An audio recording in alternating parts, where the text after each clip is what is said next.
Welcome to Secure Freedom Radio. This is Frank Gaffney, your host and guide for what I think of as an intelligence briefing on the war for the free world.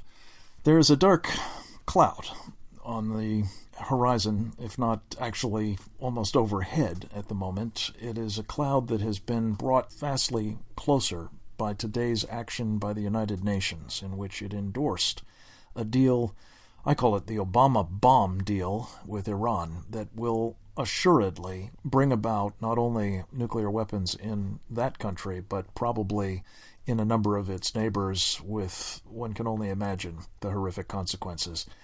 One of the people who has been following the United Nations, as well as these proliferation issues from North Korea to Pakistan to Iran, is our first guest. She is Claudia Rosett, one of the great investigative reporters of our time, long with the Wall Street Journal, now the journalist in residence with the Foundation for Defense of Democracies. You can also find her writings at Forbes.com and PJ Media, where she has a column as well. Claudia, a dark day, I'm afraid. But tell us a little bit about what the UN did just now.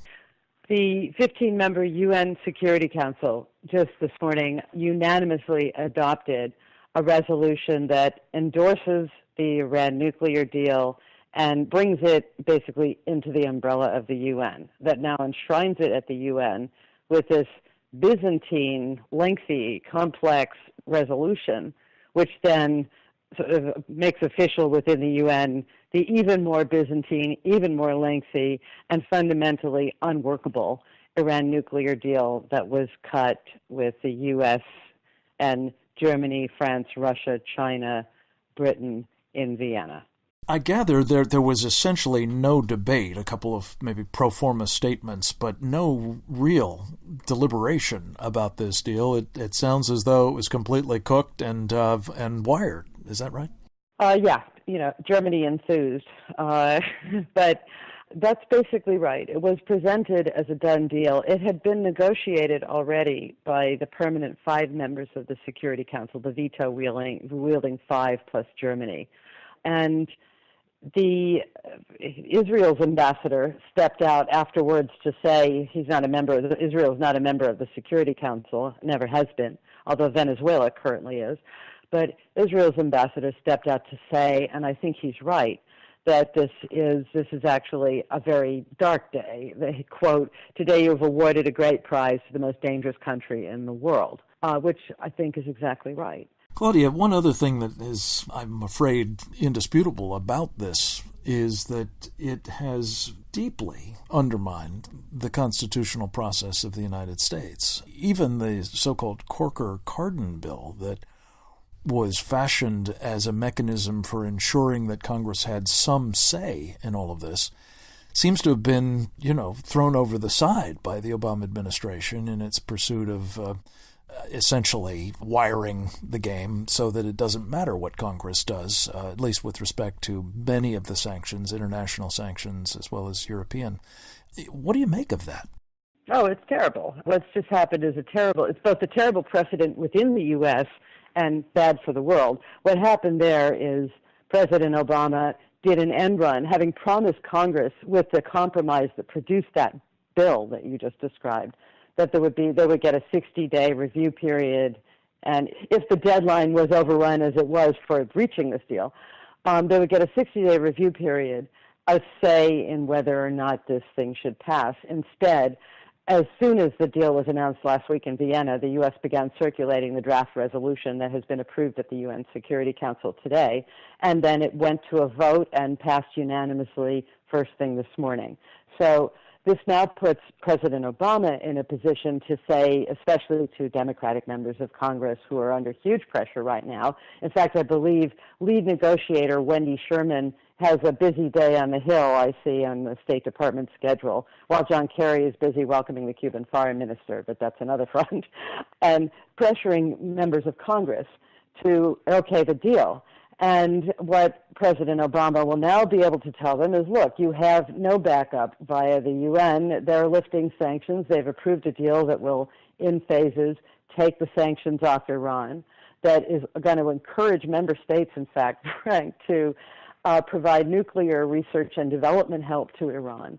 It leaves Iran with access to earn hundreds of billions in oil freely in world markets, gives it a 100 billion or so effective signing bonus in the release of its frozen funds up front, takes the arms embargo off, which is not even nuclear, it's an arms embargo, but terrorism problems.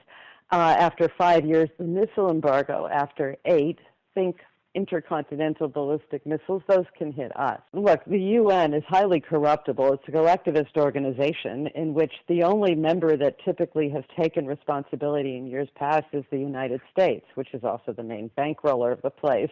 In this case, we have an American administration that is using the UN to do end runs around our own elected lawmakers. So the American people never saw this draft resolution that was approved today, never actually heard it debated. It wasn't really debated at the UN, it was just passed.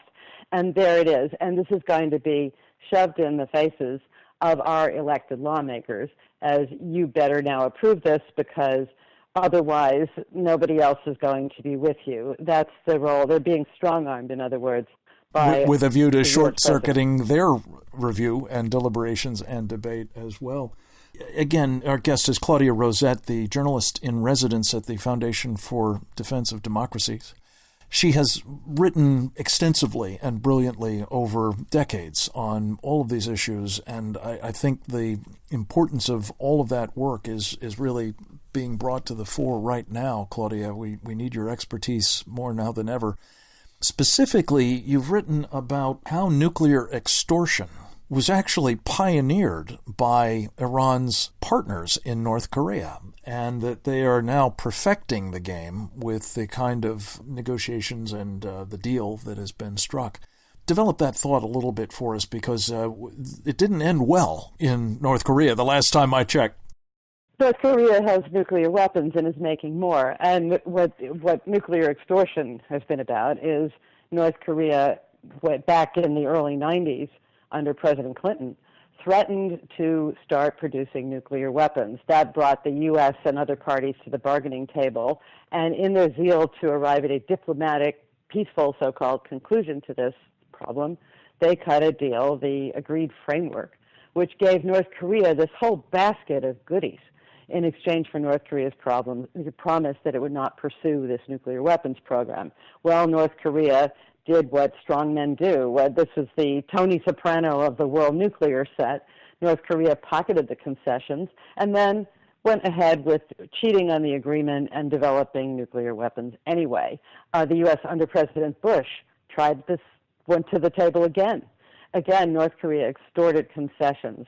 Aid, diplomatic concessions, was taken off the terrorist list, got paid to blow up what was actually a symbolic, unimportant nuclear cooling tower. We paid them, and then cheated again, walked away, pocketed the deal, and at this point has carried out 3 nuclear tests, is estimated by the Chinese, no less, to likely have produced something on the order of 20 nuclear warheads by next year. Yeah. And warheads is the operative word there, because they will be fitted on ballistic missiles, and they are increasing the range of those missiles and becoming more and more of a threat by the day. Correct. So it's an extortion racket, and Iran has now played this game even better than North Korea without even having conducted a nuclear test.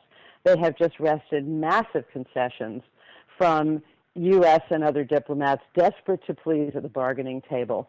When you start doing this, we've entered an age in which nuclear extortion works. Every country in the world is going to read that message, and we're going to see proliferation coming out of this on a scale that nobody who aspires to diplomatic measures to contain these things will be able to do anything about. In other words, this is a road to much worse war than anything we would have faced now. Yeah, and this is the tragedy of the narrative that the administration is pushing, that the alternative to this is war. You will get both, unfortunately, this bad deal and war, probably thermonuclear at that. Claudia Rosett, I hope we're wrong, but I fear we're right. Thank you very much for your insights here and elsewhere. Forbes and PJ Media, keep it up and come back to us again very soon. Next up, we'll be speaking with Robert Dubeck. We'll talk about his insights into another war, the Vietnam War, and the efforts to commemorate it. That and more, straight ahead.